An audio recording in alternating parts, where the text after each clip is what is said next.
Hi everyone. So I am checking in from Portland. If you've seen my previous video, I was saying that this week I'm gonna do a trip with my cousin going to Portland and Seattle just to explore. I have been here, but she hasn't, so she's visiting from Armenia. So we're gonna go and um, do a whole adventure trip. Anyways, so yeah, I got here before her, so I got a car, and then now I'm waiting for her to arrive so we can start the adventure. And then I'm just gonna take you guys around with me on my trip and show you what we're gonna do here. Honestly, I'm doing this because when I was in med school, and like just having a hard time, I wanted to see like how do people live after they get through all this. So I feel like it's nice to have that. Um, that's really my point here, just to have someone watch. And then I don't know, when you're studying for a test and you just can't do it anymore, just be like, okay, maybe, in 3 years I'll be at this point. So that's the inspiration behind this whole channel, I think. But yeah, tag along and we'll see what we're doing in Portland and Seattle. Every trip has a moment where it officially begins, and for us, it was driving into Portland and seeing the city sign. Portland is known for its creative food scene and lush greenery, as well as easy access to nature. It's the perfect starting point for a Pacific Northwest road trip.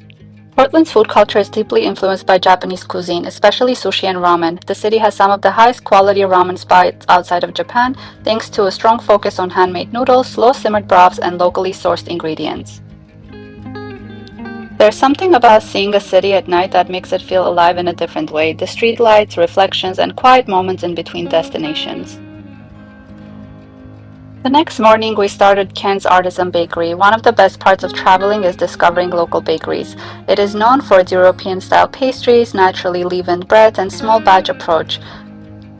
From the city, it's a short drive into the Columbia River Gorge, an area shaped by volcanic activity and massive floods thousands of years ago. And Multnomah Falls is the tallest waterfall in Oregon, standing at 620 feet. It's fed year-round by underground springs from Large Mountain, which is why it flows even during dry seasons. The iconic bridge you see was built in 1914 and has become one of the most photographed landmarks in the state.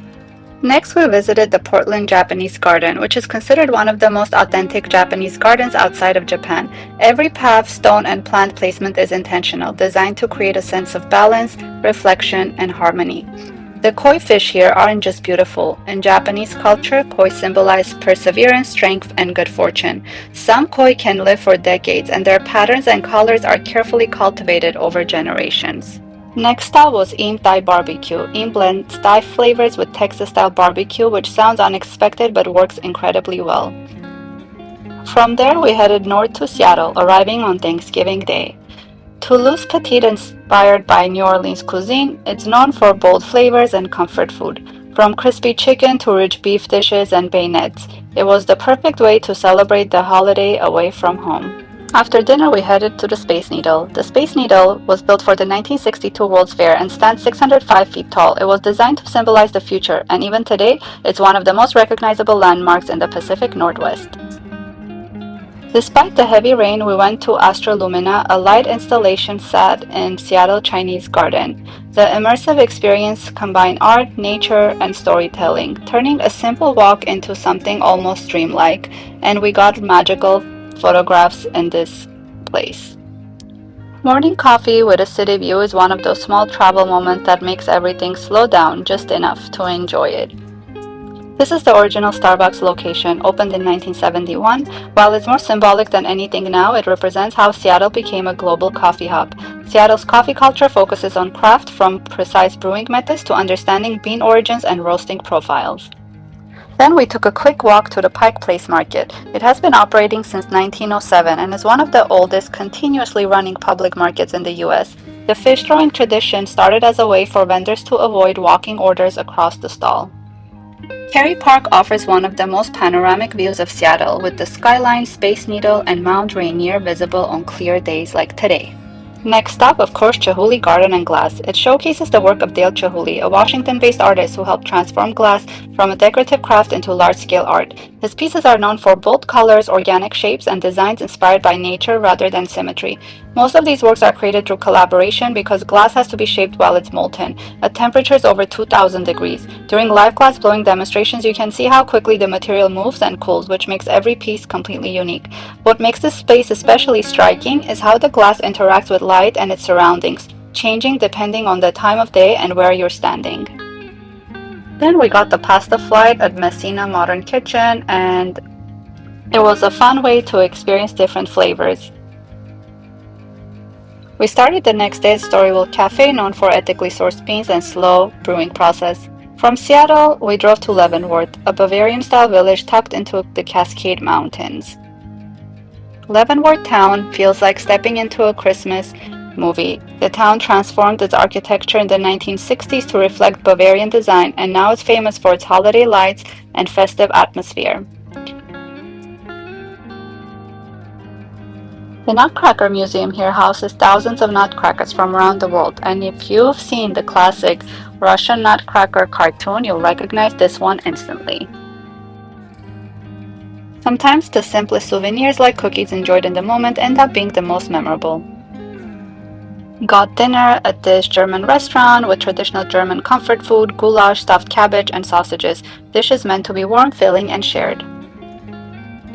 Leavenworth's Christmas shops are filled with hand-painted ornaments and decorations, many imported from Europe or collectibles, and they are extra special.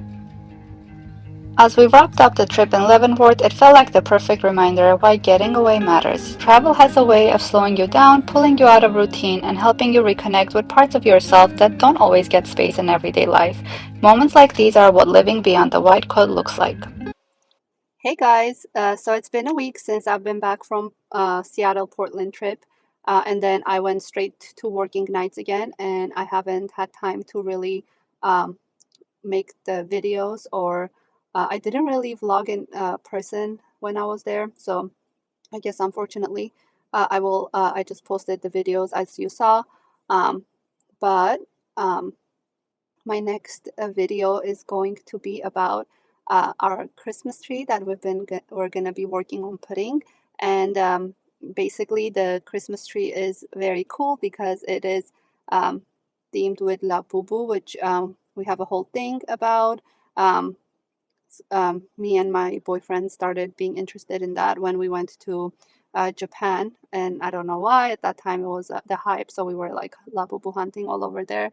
But anyway, so we're very interested in that. So our Christmas tree is themed by that, but also Pudgy Penguins. It's a game, and it's like a meme coin. It's a whole community.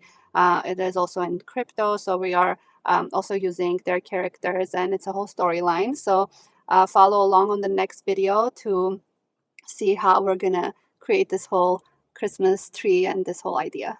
But thank you guys for watching, and I hope you guys come along on the next video to see what's going on. Bye bye.